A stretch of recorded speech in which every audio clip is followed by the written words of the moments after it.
So today we're talking about celebrating success at the PCN, and really this is kind of twofold. We're celebrating the success of us being here for 6 hours and putting in the time and the effort to prioritize process. If we had no other time during the year, we prioritized it in the 6 hours together.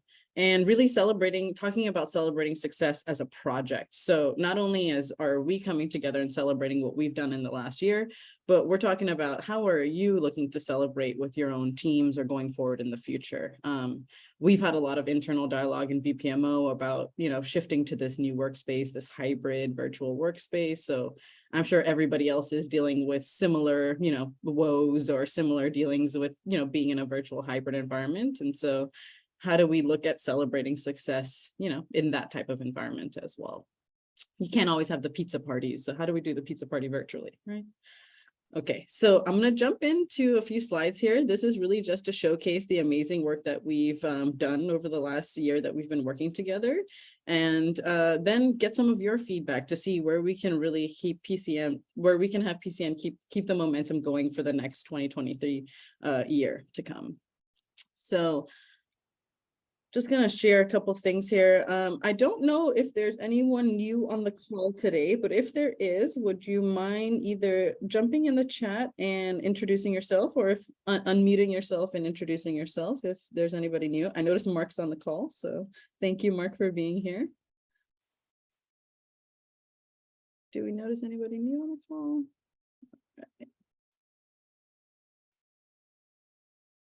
Okay. Well, if you're new on the call, feel free to go ahead and put your name in the chat. Would be happy to meet everybody else. All right, so celebrating success. So thank you to everybody who's here, for everybody who's been a part of last meetings that we've had. I know you can't come to every meeting. It's only when your schedule permits, but seeing the faces here and knowing who's shown up over the last year has been absolutely astounding.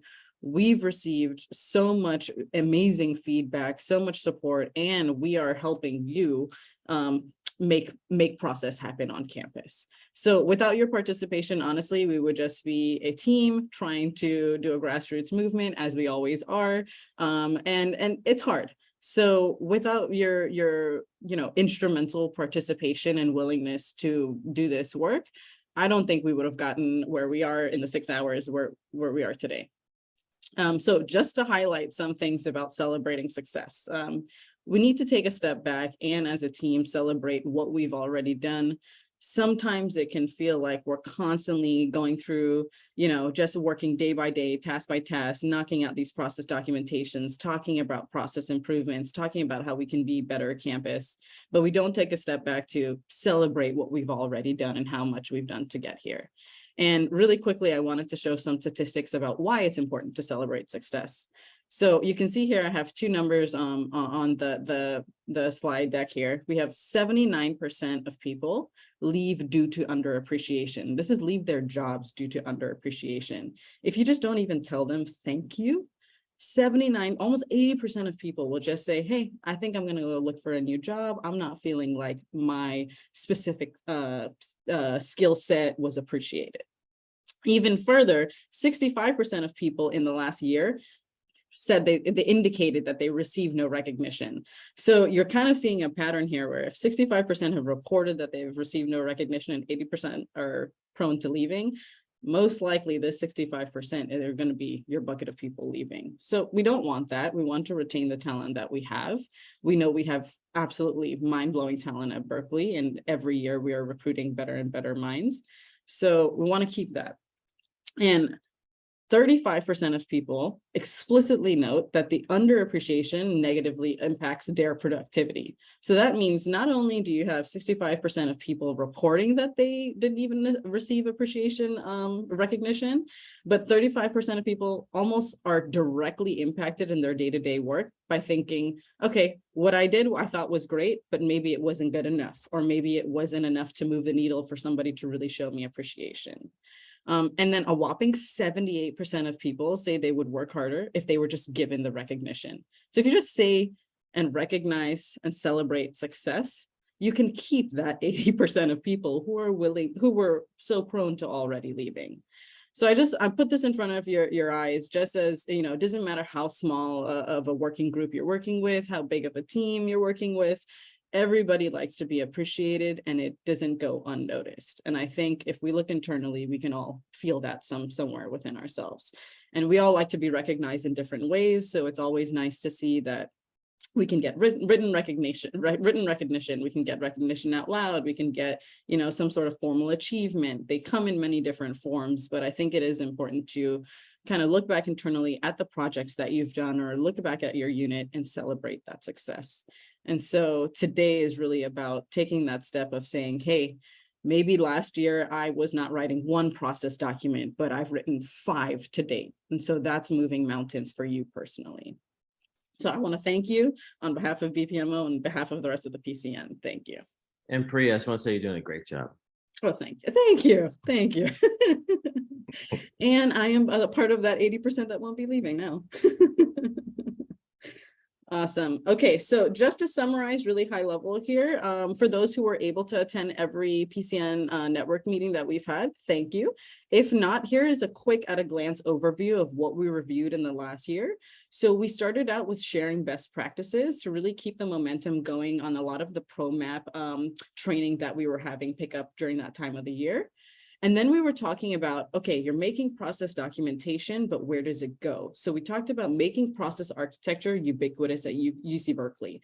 How do we get everybody to understand a repository or the shelving system that we're putting the process documentation into? And then we had a great meeting talking about active sponsorship and prioritizing process on campus. What does that mean at the sponsorship level? And how can that help us understand where this lies in our priorities? And then we talked about process improvement, right? Enabling process improvement, having better process improvement projects instead of continuously doing the same process improvement projects every 2 to 3 years. We're understanding what the process is, seeing what the process is will help us enable better process improvement and continuous improvement. And then previous to this meeting, we had the Process Model House website showcase. And so this is a ton of work behind the scenes going on by Mike Cook, Krista Marco, Nick, and the rest of my team to really show you where all this work is going, what that shelving system looks like, showing you what the process model house and the architecture could look like, and not having it be a theoretical, but actually having it be a model that we could understand, live in, and sit in. So we'll keep working on that architecture as we keep building out process documentation on campus and working with more and more units and teams. But to date, we have done quite a bit of work. We've talked about sponsorship, about process improvement, about creating a model for all of our documentation. This is no small feat. I mean, there are some universities that are still, you know, just kind of working with Word documents, hodgepodge on different desktops. And so to see that we have HR, we have PD, we have facilities, we have DAC, we have people outside of VCA in ProMap documenting processes, aligning to best practices, trying to align to how we want to look at process on campus. This is absolutely instrumental in the future of the campus. So really, that's a big thank you to us. I know it seems like it's always a lot of work to do process behind the scenes. It's my day job, but it's none of your day's job. So we on the BPMO team are absolutely thankful for the working relationships that we have with you and the ability to just keep the momentum going on this so that the campus can be more efficient and active. Anything my team wants to contribute, feel free to chime in. This has been tremendous amounts of work.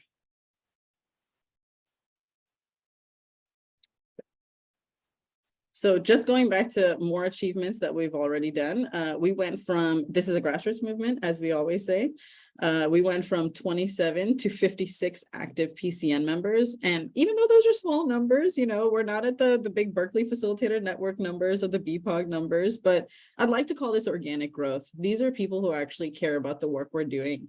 So you went from 27 to 56 people who still want to be a champion and champion this work for campus. And so I love that. And I'm more passionate about it being 56 people than it being 3,000 people on this call. And we also launched the BPMO drop-in sessions, which have been absolutely amazing. The support there has been mind-blowing. We launched quick 15-minute sessions where we said, hey, if you got a process question, drop in.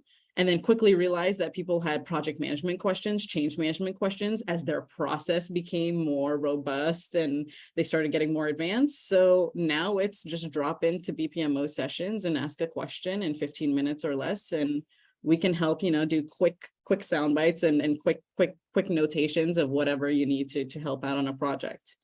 We also created a Slack channel for better communication. It may not be as active right now, but it's there and we're all a part of it. So we all get the email notifications. And so feel free to go back to that network. I know we're not using it heavily right now, but if that's something that, interests you, then please go ahead and use the Slack channel. We would love nothing more than to communicate on the fly about process.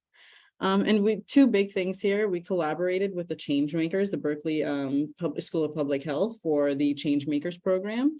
So all of the work that we are working with the PCN network, we're also trying to, put in the fabric of the university in other ways.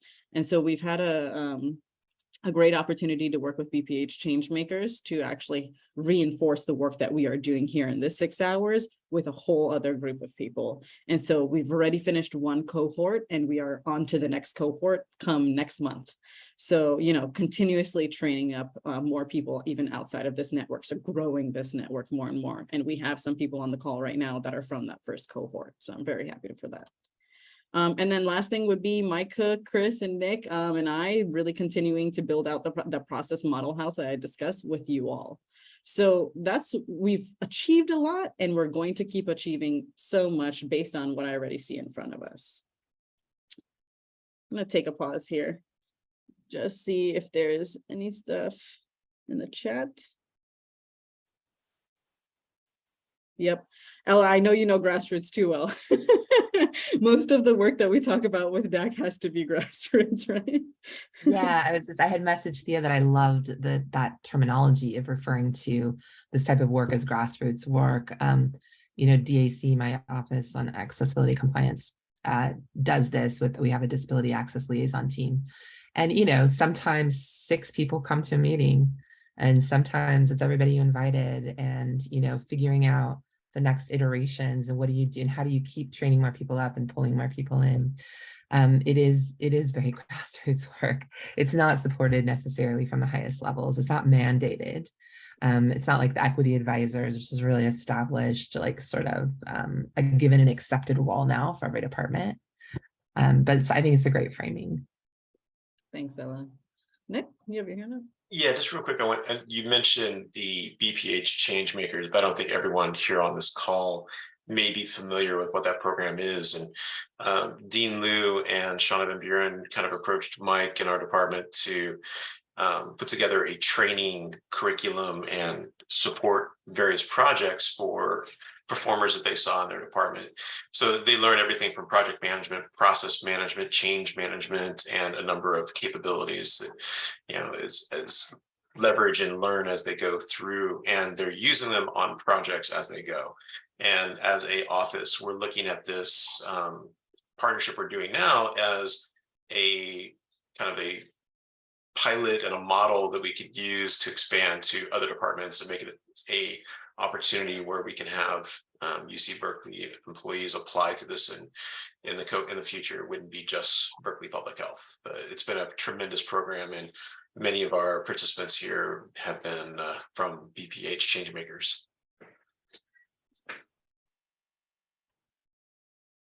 Awesome. And sorry, we're at 3 cohorts, as Mike said in the chat, not 2. So I missed a cohort, but we are at 3 cohorts. So even more champions than I thought. Awesome. All right. So I've been talking for a bunch now. I just want to showcase some quick numbers and really get the group's feedback. That's what it's all about today. I want to hear you guys talk about this work. So really quickly, let's showcase some numbers about how influential this work has been. Looking at just ProMap specific numbers, so this is just specifically to the process documentation that's in ProMap right now. We have over 58,000 process views. Last year alone was 10,000 process views, and this year already we're at 3,000. So that's incredible numbers. And then of that, we have 1,300 processes created and over 330 active users in ProMap. Not everybody may necessarily be creating a ProMap, but they are actively in ProMap taking a look at processes. And so of those 1,300, I do want to point out, it's not all perfect behind the scenes. We as BPMO and as a Process Champion Network team do have continuous work to keep doing. So we have 1,300 processes created, but not all 1,300 are published. Some of these are unpublished processes where we'll have to do some of our due diligence of following up with process owners and saying, hey, why aren't these published? Do they still need some feedback from other people on your team, or can they be pushed to being published now so that we have this visibility of this process and others may be able to view or leave feedback? So that's part of our due diligence as a team, is that we have to go back and kind of look at those numbers, but 1,300 processes created is no small feat. And just, I mean, from where we were at from when I started at Berkeley 5 years ago to where we are now, having, you know, scrolls of maps in corners to having 1,300 processes in one central repository, that is mind blowing to me. So I hope it is to you, and I hope it's a number that you keep in your head and you say, wow, this is, if I didn't think this was going to stick, now it looks like it may just stick with 1,300 processes created. All right. So we always ask this at the beginning of our Process Champion Network meetings, but I'll put it now since we're talking about success and challenges. So we're asking anybody to speak up, talk about anything in maybe since the last time we met in November or in the last year, now that you can reflect. Any challenges or successes inside your unit specific to, you know, process or even just project management, change management, you name it, how this could have helped or how it could have benefited your unit.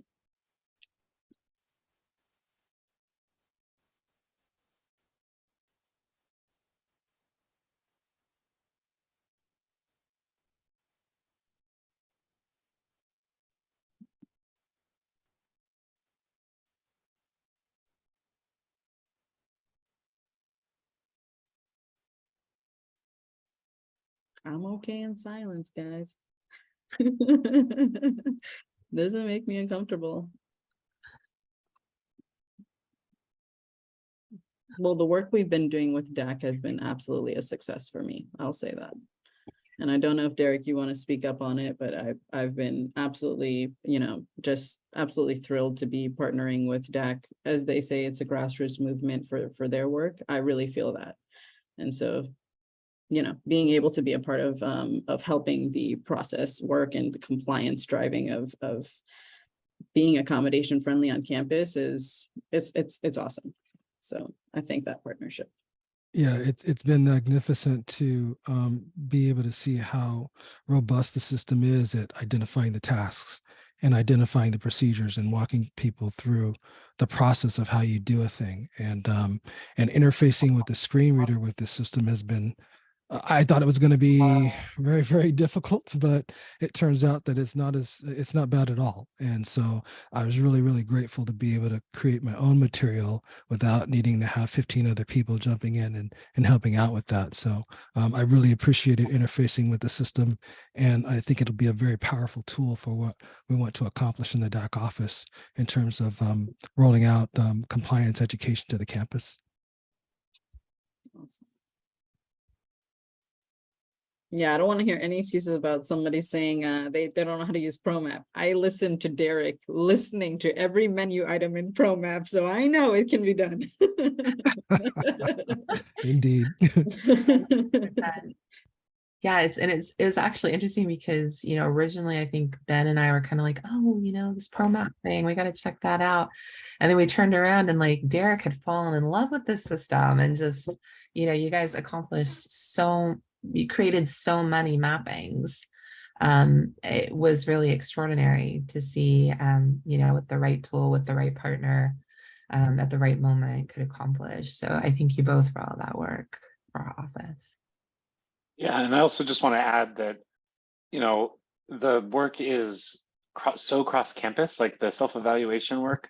So, you know, for those of you who don't know, what we've done is there's this survey for all of the major organizational units on campus to make sure that they're programs are following guidance for accessibility in the ADA. And it's this combination of like hyper specific and hyper broad. And so ProMap is the perfect tool because it lets us, showcase what needs to be done and, put it in a repository that anybody can see, but that is still really in keeping with our needs. So it's been really, really great to see that spread. Also, go Priya and Derek for working on that broad project. It's fun. I like it. It's fun to see how resistant the campus can be to something that they are so passionate about. Like we all care about being, accessibility friendly, but somehow the actions speak louder than the words. Yeah, when it's the thing about disability that's unusual is that unlike many other protected categories, by law and by necessity, it doesn't simply ask you to refrain from doing things. Don't discriminate, don't exclude, right? It is both prohibitive and prescriptive. There are things you have to do. You have to buy certain things, not buy certain things, take certain steps, don't put things in certain places, only use certain versions, rethink language, rethink modality. So both, procedurally and substantively, it asks you to do things, not just refrain from doing bad things. And it makes it a challenge for people. So we've definitely benefited from the partnership with anyone who's partnered with us, because it's sometimes feels like a Sisyphean sort of task. Yeah. Awesome. Sarah, you had your hand raised? Yeah. Yes, I apologize for being late. I had another meeting that went over. Lisa Hisson and she wasn't able to attend because she's out of the office this week, but we're part of a new team, a team that's new to Berkeley, and we're on the ITSM team, and we're each responsible for different processes around service management for IT, and having the ability to visualize just the process flow of how to request a change or how to submit, how to use the knowledge base, that type of thing. I find, or in the feedback that I've gotten so far, I have not published any of mine yet, but I believe Lisa has. And it's very valuable to have that ability to get feedback on the process as well.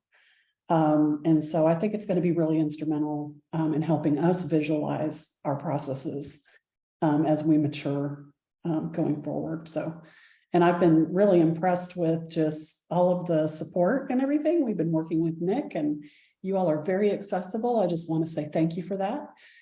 Drop-in sessions and things like that are, we're going to be taking advantage of that. So thanks again. I really appreciate it. All your effort. Thank you. Thanks, Nick. Awesome. Karina made a comment in the chat as well for you. Yeah, so I want to take a second to read Karina's comment, and then Junie, I'll definitely get to your hand next. So Karina, you said we experienced turnover and shifting priorities last year, and we're unable to dedicate time to ProMap efforts. However, the turnover itself has helped me make a case for prioritizing process mapping efforts in order to help train new hires. I'm currently working with my team to pick 7 to 10 processes to map this year. If this isn't one of the biggest cases scenarios that we see, it's that you never have time to do it beforehand, but as soon as that turnover happens on a team, and it could be a small team or a large team, we've seen it impact both, where the process documentation is just it's a necessary beast, right? It seems like a lot on the front end, but as soon as you have it on the back end where you need to train new hires or just use it as a reference piece for yourself, it's absolutely just instrumental for your work and for training people. So I love to see that, Karina. I think that's amazing. Can you please keep us updated on how that's going? I think that would be great to see how it works for the new hires, how they feel with working with ProMap in this different way of getting trained by something that's maybe not a person. So that's amazing. Junie. Hi, I'm sorry, my internet has been in and out this morning, so I wasn't fully present during the meeting, but I heard that you guys were mentioning about the Berkeley Public Health cohorts. And I just wanted to say quickly about that program. I appreciate it so much. I benefited from it so much. I was one of the first cohort. And I always thought about like, oh, there are so many things in the process that could be improved, but I didn't know where to start from. And this program was like perfect to give me the framework of all the trainings, education, what things to consider. And I really appreciated all the training that Michael, especially Michael Cook, provided to us. The ProMap training, which was like awesome. I love it.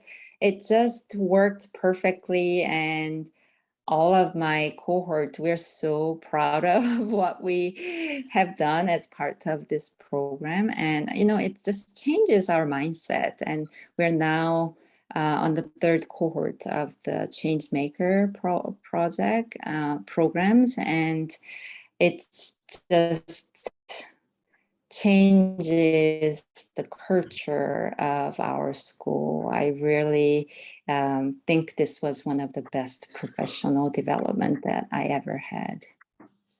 Thank you. Wow. Thank you, Junie, for that feedback. That was really great. I truly appreciate the change makers and the change maker program. It's been an amazing experience for us as well. So thank you so much. Michelle?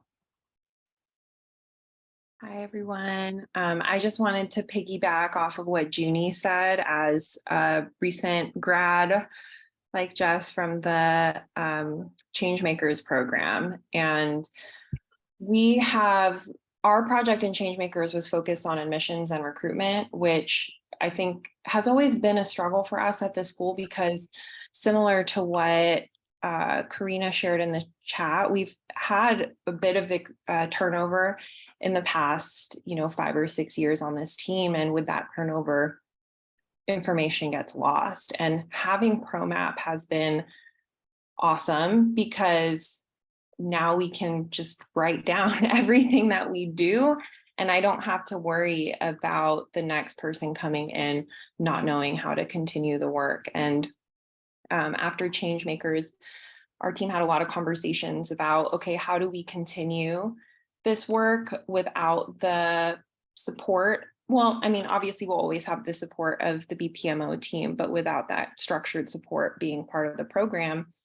And I recently did a ProMap pizza party with a couple other staff in my team, and we just spent a few hours in the afternoon together eating pizza and mapping processes together. And it was awesome to be able to have each other to ask questions. And, I'm really seeing, I think a lot of people here are seeing the value, especially in a school that's as complex as ours, where we have 46 different degree programs that all want to do different things differently.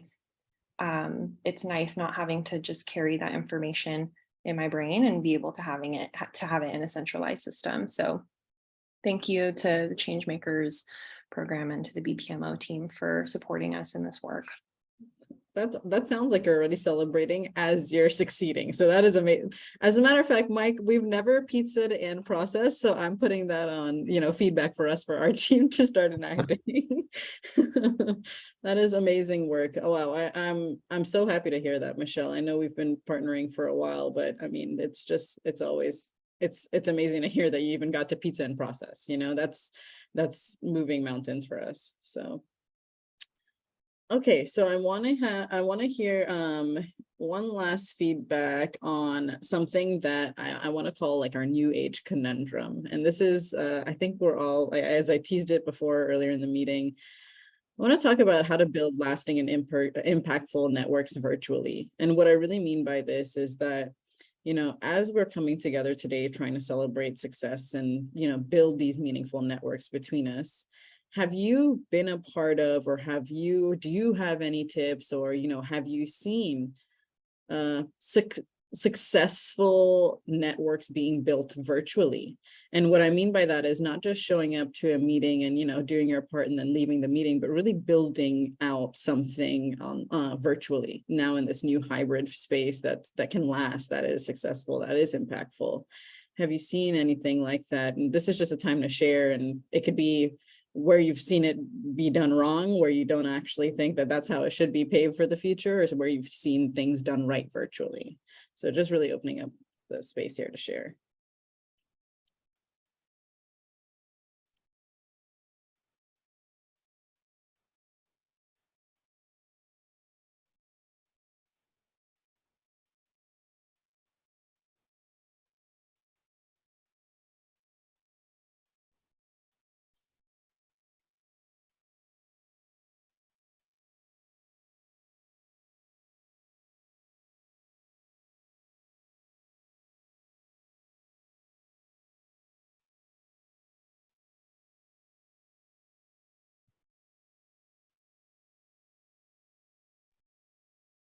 Hi, I can share a little bit.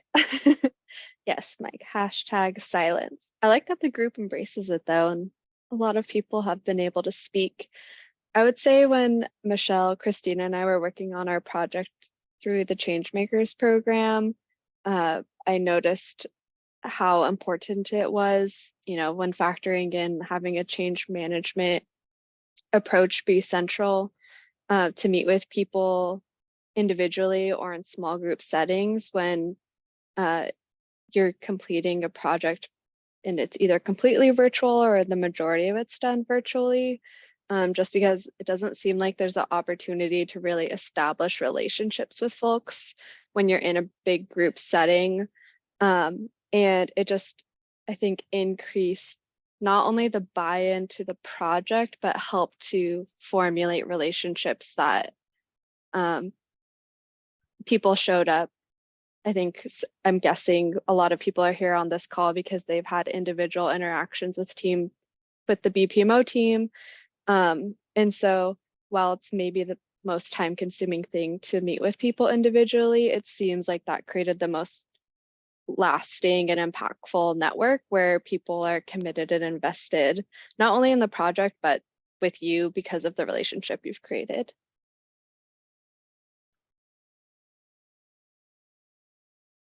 Thanks for sharing, Jessica. Anyone else? The only thing I'll add is to Jessica's point, I think at least part of the reason why this question is posed, there's a massive opportunity. All this is about building trust, and building trust is changed forever with the pandemic moving forward in virtual space.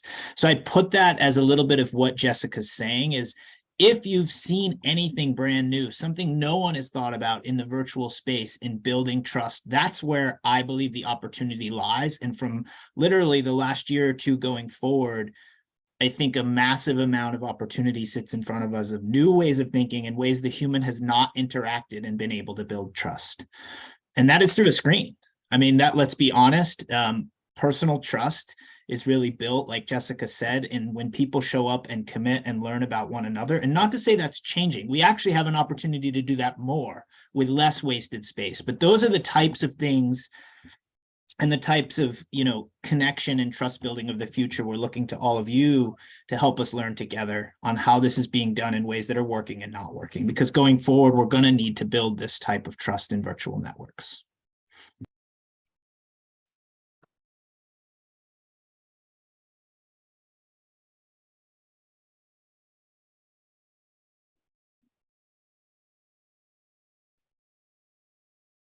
I think what's interesting about this topic is just, I can only look at our team and see what we're doing, but we're all virtual. I put out a survey at the end of last year indicating, do we have desire to be this kind of team unit, or is it just all that we want to just show up for a meeting and do our good work and, that's what it is. And the feedback on the survey was that for our small team, we have a desire to have this kind of this more impactful network. We want to stay connected. We still want to be this project team that can hold up virtually as much as we did in person. So what does that mean for us? I don't know. I guess I'm tasked on behalf of my team to figure out ways of keeping us, successfully virtually successfully together. But it could be anything from something, just taking a half day to just be, more on a lighter note of being a team, maybe doing a virtual game, or, just getting that brevity back into the relationship instead of always, showing up to meeting after meeting and just pumping out the work and not getting to form those lasting relationships. So not saying that's the answer, but we definitely are in our team looking inwards to think about what different ways do we kind of recreate our virtual network and leverage that existing relationship we already had in person. So more to come on that. I'm sure this will actually come back as a topic in PCN, and I hope that more of the campus can share what we're doing in the virtual space and hybrid space.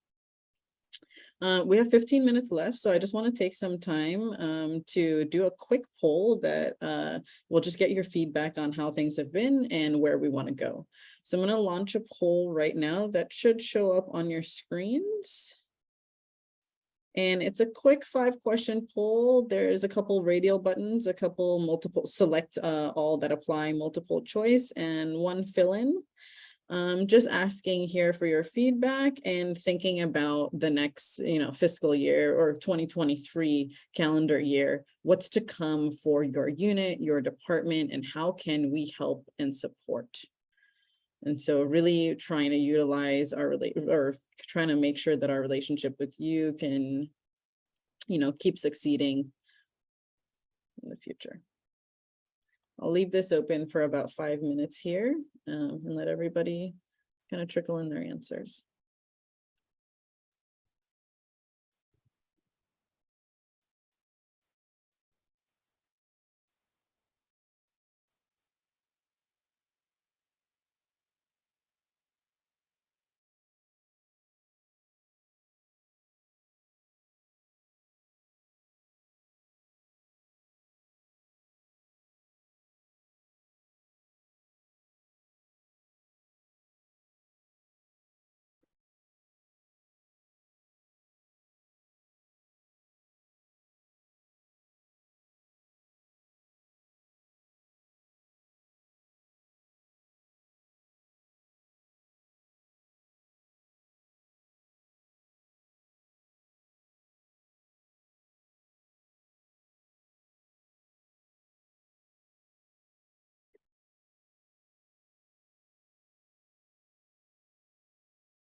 It's silent on the call, but I know I'm getting tons of feedback virtually. So feel okay with the silence. I've got 13 out of 17 answers already in. So it's happening. Things are happening behind the scenes.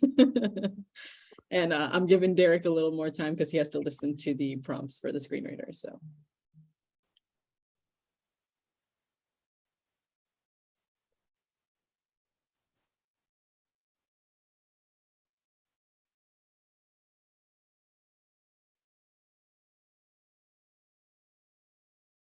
I'm done, Priya.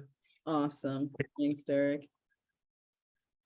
Okay, I'm gonna keep it open here for just another minute. Looks like we're only at 4 minutes. So imagine that 4 minutes of silence and it feels incredibly long.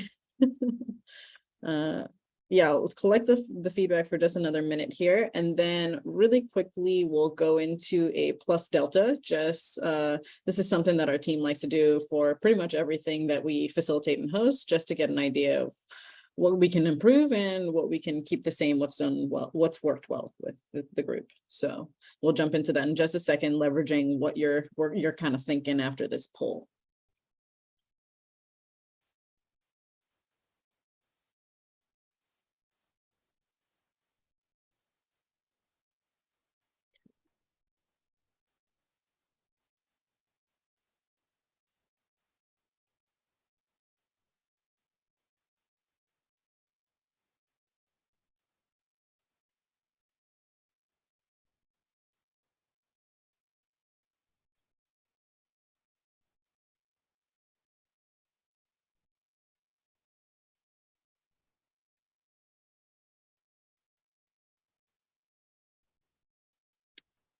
All right, I'll go ahead and close the poll.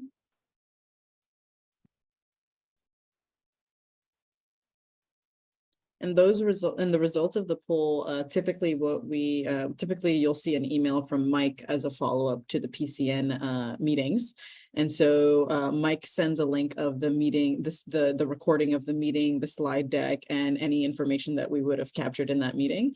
So we will see the results of this poll in that email that Mike sends out. Okay.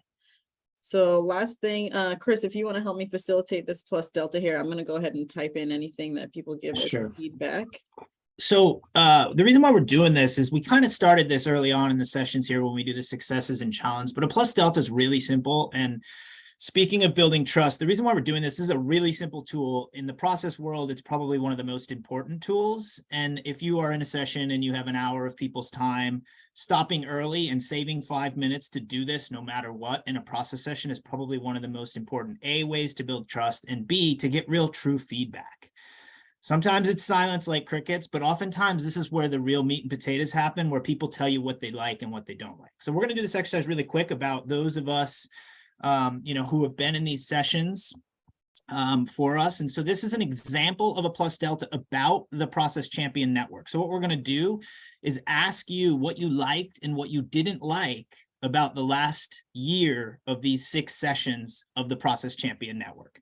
So part of this is, I don't like to sit in silence, for example, or I like more silence, or so-and-so talk too much, or this is a way to really talk about be vulnerable, but a way that we don't get defensive, that we actually hear and make changes for the next time we get in the room. So this is really about saying, what didn't you like? What did you like? And how can we do better the next time we see you? And if you think about that and we actually act on that feedback, which is the most important part, we are incrementally progressing and doing process improvement of the PCN or whatever meeting you are in. So we're going to open this up and just ask you, you can raise your hand or whatever, and, tell us what you didn't like. Let's be honest here. It will make this network better the harder you dig and the more negative feedback. Oftentimes these end up being like, you didn't bring donuts, coffee and pastries would be one. And those are all great, actually. It sounds funny, but those are also really great. If it will help you pay more attention to eat a pastry and a cup of coffee, I'd be happy to bring it. So feel free to raise your hand, give us some things you liked about the network, some things you didn't like, some areas of opportunity improvement. So in the chat, Ben Perez, opportunities to share our work, successes, and challenges. Ben really liked. Sharing helps to validate the effort, and it brings inspiration to work on process after this meeting. Thanks, Ben.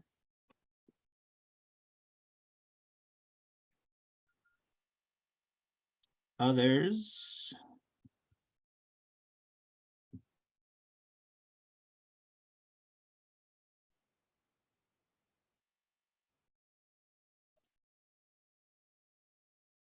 Improvements, pizza.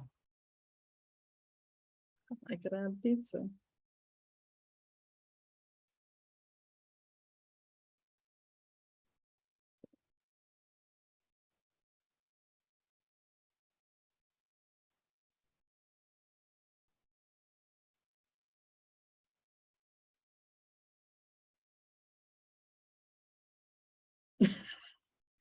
It's a personal improvement, Seamus.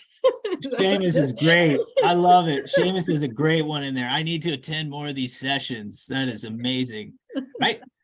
Thank you, Seamus. It's a good one. That's funny.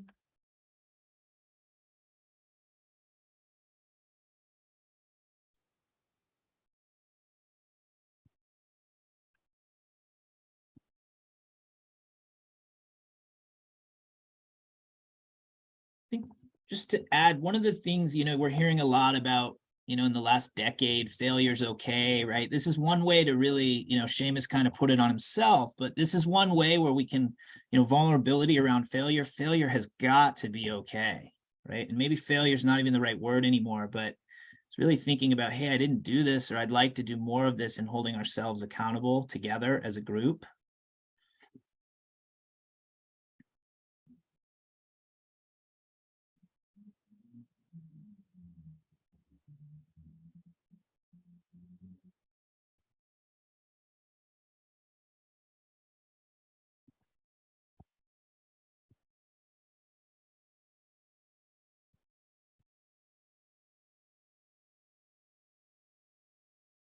I liked the sessions where people would share what's working and what's not working for them on like a process project they're specifically working on.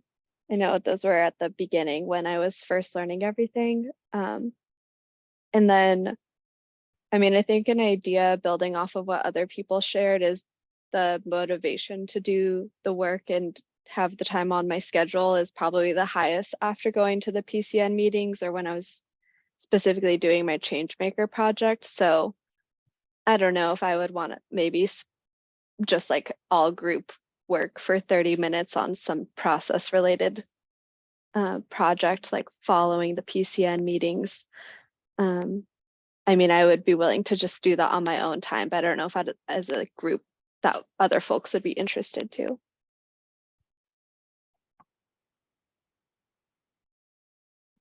Great. Thanks, Jessica.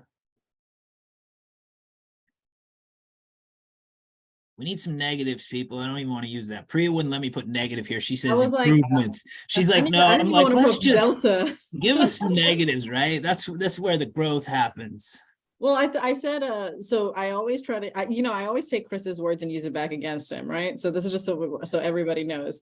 When we used to do in-person facilitation, he didn't even say plus delta. He would call it the garden so that things could grow. So I'm putting it back on us to say, what seedlings can we plant today so that it can grow tomorrow, Well, that came out of, if you all remember, in any kind of facilitation, you'd have a parking lot, right? You'd have a plus delta, and then you had things you couldn't deal with. So I was like, why would we put it in this concrete place? We need to put it in soil where those things can grow.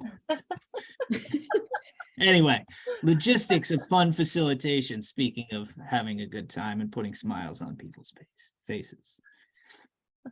Well, if we have any more feedback, please feel free to either shoot us an IM or send us an email. We are really all ears to the feedback. Again, all of this will be looped into one email, so this will all be shared out to the broader 56 team members. What was the one did you see the one that Ben put, like the process masterclass? Yeah,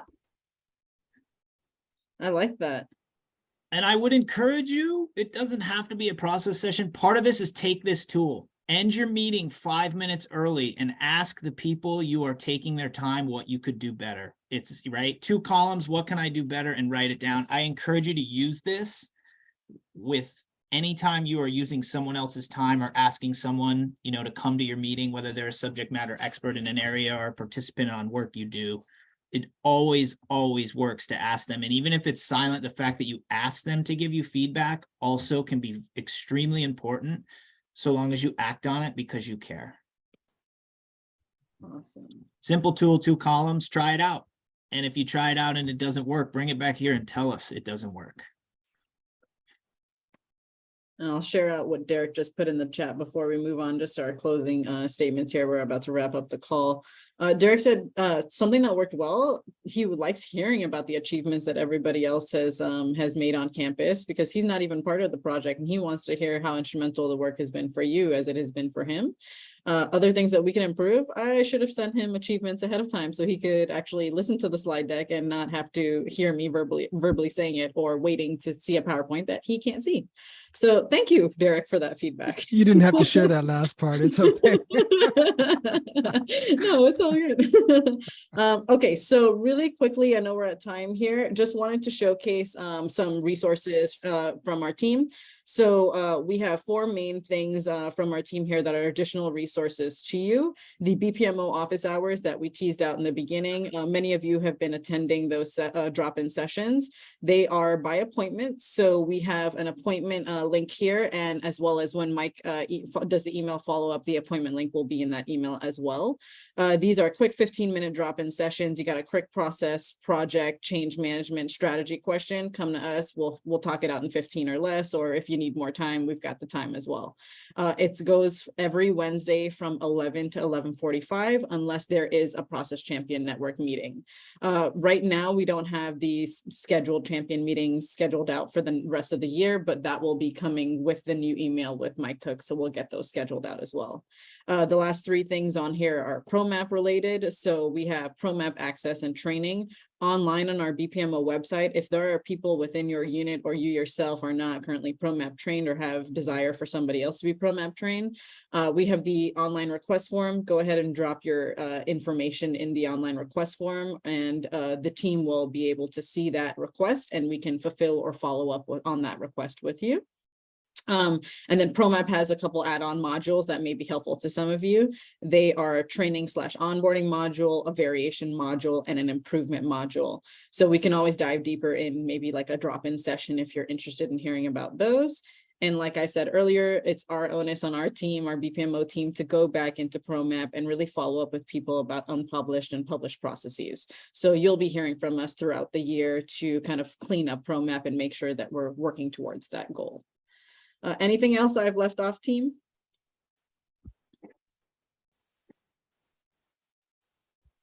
Nope. All right. Thank you, Process Champion Network. Thank you, champions.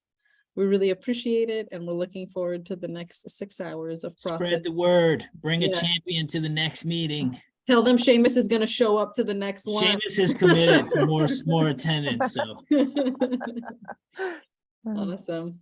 thank you all. Thank you, Mark, for attending.